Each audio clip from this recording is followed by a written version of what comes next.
Hey guys, Travis Gillespie here. In the last video we were working with polygons, and in that video what we found out is there's a special type of polygon called a regular polygon. So we're just going to write that note down real quick. And we found out that regular polygons, well, they have sides that are the same length and angle measures that are the same length, so that all of the sides and all of the angles are congruent. Well, sometimes you're going to be given a problem and you'll be asked, hey, you know what, we want to know what the measure of one angle is in a regular polygon, or what the measure of all of the angles added up together are in a regular polygon. We're going to see if there's a method to figuring this information out. So what I'm going to do is just start up a little table here. So I have my name of the shape, and let's just ask ourselves the number of sides in that shape for now. Number of sides. And the first one I want to start with is just the triangle. So a triangle has 3 sides. In fact, if I were to just draw that triangle off to the side here, 1, 2, 3. Again, this is a regular polygon, so all of the side lengths and angles are congruent. And I know from past lessons and videos that if I were to add up all of these angles, let's take the measures of angle, that first one, this second one, and third one. If you add them all up, they add up to equal 180 degrees. So what I want to do is just go ahead and let's plug 180 in way off to the side here. I'm just going to write that down. 180 degrees. That's for one triangle. And well, what we're going to see here in a second is that I can use this information of one triangle as a building block for all of the other shapes. So the next shape we're going to deal with is a quadrilateral, which has 4 sides. And let's go ahead and, since it's a regular polygon, I'm going to draw a square. All of the sides are congruent, and all of the angles are congruent. They're right angles. Well, there's a cool trick here. What we're going to ask ourselves is, how many triangles are in this shape? Now, this only works for regular polygons if you follow this next step very carefully. I'm going to choose a new color, and I'm going to choose a vertex, a point where 2 line segments meet. So right here, I've got my vertex, and what I've got to ask myself is, if I were to create a diagonal for this shape, and the diagonal here is just running across, well, a diagonal, it's a line segment that connects 2 vertexes together. So in this case, these 2 corners are connected together, and this would be the only diagonal I could create for this shape. Now, some people might say, but wait a second, what if we started at this point to create a diagonal running the opposite direction?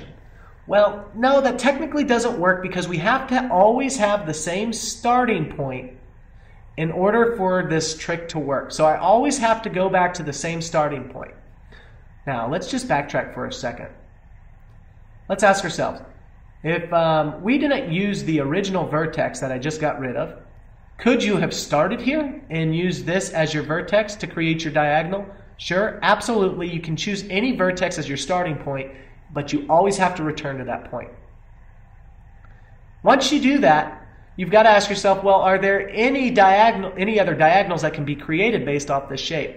And the answer is no. The reason is the line segment from this vertex to the other is adjacent to the original vertex, also in the other direction. These are adjacent, they're not diagonal. So they're next to vertexes that are next to each other are adjacent, compared to vertexes that are across from each other or opposite of each other, which are diagonal. So we're looking for diagonal lines to create here. And now that we've done that, we can ask ourselves, how many triangles are in the shape? Well, I see that there's 1 triangle right here, and there's another triangle on the opposite side. Therefore, there are 2 triangles within 1 quadrilateral. So I'm going to make a note here that there are 2 triangles. In fact, what I want to do here is erase that information, and we'll note that a triangle, well, although it has 3 sides, it only has 1 triangle in the shape. And although a quadrilateral has 4 sides, it only has 2 triangles within the shape. Well, I know that 1 triangle, the angle measures have a sum of 180 degrees. Therefore, 2 triangles should be double that original value of 180 degrees. So 2 times 180 is equal to 360 degrees. I'm going to go ahead and erase that original information now, and what I want to do is just rewrite it here. One triangle times 180 degrees gives me a value of 180 degrees. Cool, now we can just finish off our table here. We're going to say that this is looking at the number of triangles in the shape.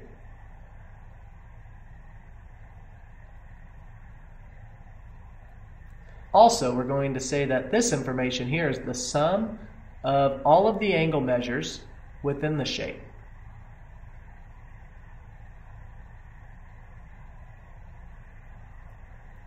So the sum of all the angle measures in a triangle is 180 degrees. The sum of all the angle measures in a quadrilateral is 360 degrees. And that holds true.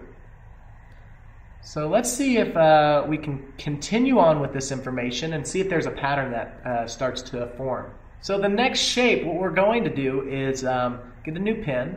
It has 5 sides, 5 angles. It's known as a pentagon. And I know it has 5 sides, and if I were to draw a regular polygon that's a pentagon here, I have to note that all of the side lengths are congruent. Also, all of the angles are congruent. I'm going to get rid of those hash marks for just 1 second while we go through finding the number of triangles within the shape. Remember, you can start at any vertex in this shape. I'm just going to start right here. Now, I can't connect a diagonal from this point over to this vertex here. They're adjacent to each other. So I've got to look at the next point, which is over here, and they're actually diagonal. They're across from each other, not adjacent. And I can see there's a triangle within this first diagonal. Now let's see if there are any other diagonals in this shape. But the next thing, I'm choosing another color. I always have to return to my starting point. So wherever I started to create a diagonal, I'm going to go back there to create another one. So I can see that there's another diagonal off in this direction. So here's my second triangle, and I see that there's actually a third triangle in this shape. Cool, so there are 3 triangles and a pentagon. So I can take 3 times 180, or this is 3 triangles times 180, which equals 540 degrees. Okay, now I think that we can start to see a pattern emerging here. As I increase the number of sides by 1 side within a shape, so from 3 to 4, from 4 to 5, it increases the number of triangles within the shape by 1. So I see that there's 1 triangle here, 2 triangles here, 3 triangles here. Guess what? The next shape, we'll call it a hexagon. It has 6 sides, so 3, 4, 5, 6, there's a pattern, has 1, 2, 3, 4 triangles inside of a hexagon. So I'm going to take 4 and multiply it by 180, and we get 720 degrees. All right, let's move on to the next shape, which has 7 sides, a heptagon. There are 7 sides or 7 angles in the figure. There are 5 triangles within the shape. So 5 triangles times 180 is equal to 900 degrees. So moving on to the next shape, which has 8 sides, our famous octagon. An octagon, we said, has 8 sides, and this must have 4, 5, 6 triangles in the shape. So 6 triangles times 180. Oops, let's go ahead and just fix that color real quick. So 6 times 180 gives us a value of 1080. Moving on to the next shape, which is a nonagon, 9 sides. It has 7 triangles in the shape, so 7 triangles times 180 gives us a value of 1260, so 1260 degrees. Let's get a little bit more room to look at these next two shapes. Now the next shape, it is a decagon, 10 sides. It has 8 triangles in it. So we're going to take 8 and multiply it by 180.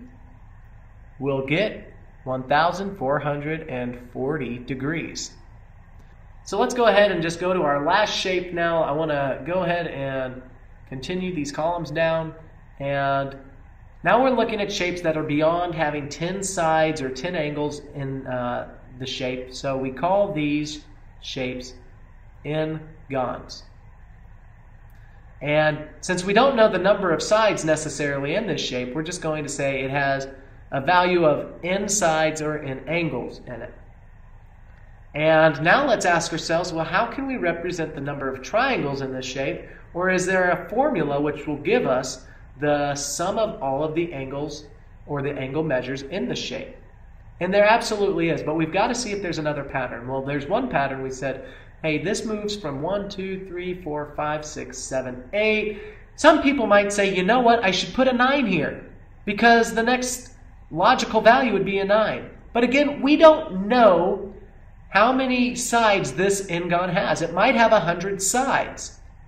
100 is not the next value beyond 10. So therefore, I can't put a 9 in this spot. What I'm going to do is just erase it and ask myself, is there another pattern? Sure, there sure is, and I'm seeing it here.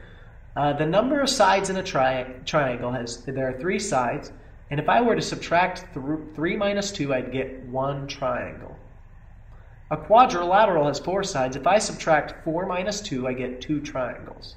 5 minus 2, I get 3 triangles. 6 minus 2, I get 4 triangles. 7 minus 2, I get 5 triangles. So I think you're seeing the sequence here. All I have to do is take the number of sides and subtract it by 2 to find out the number of triangles in that shape. So this would be n minus 2 would give you the number of triangles in an n-gon.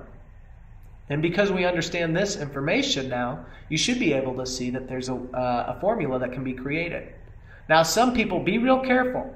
Don't say that the sum of the angle measures here is n times 180, because n represents the number of sides in a in a polygon.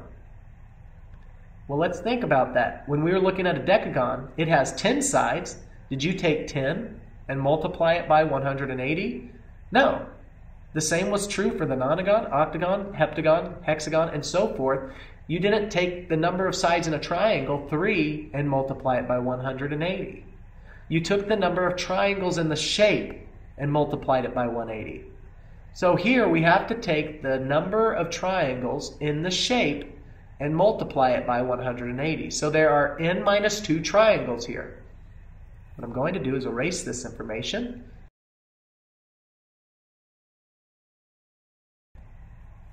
And let's write n minus 2 triangles are in the n-gon shape. We'll multiply it by 180. And we'll get a value that's equal to the sum of the angle measures in this shape.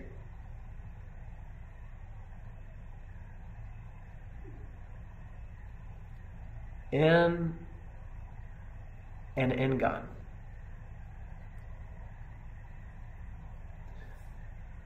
I'm going to go ahead and just fix that in real quick. But this equation is not 100% complete yet. There's one last thing that you need to do in order to follow through the sequence correctly.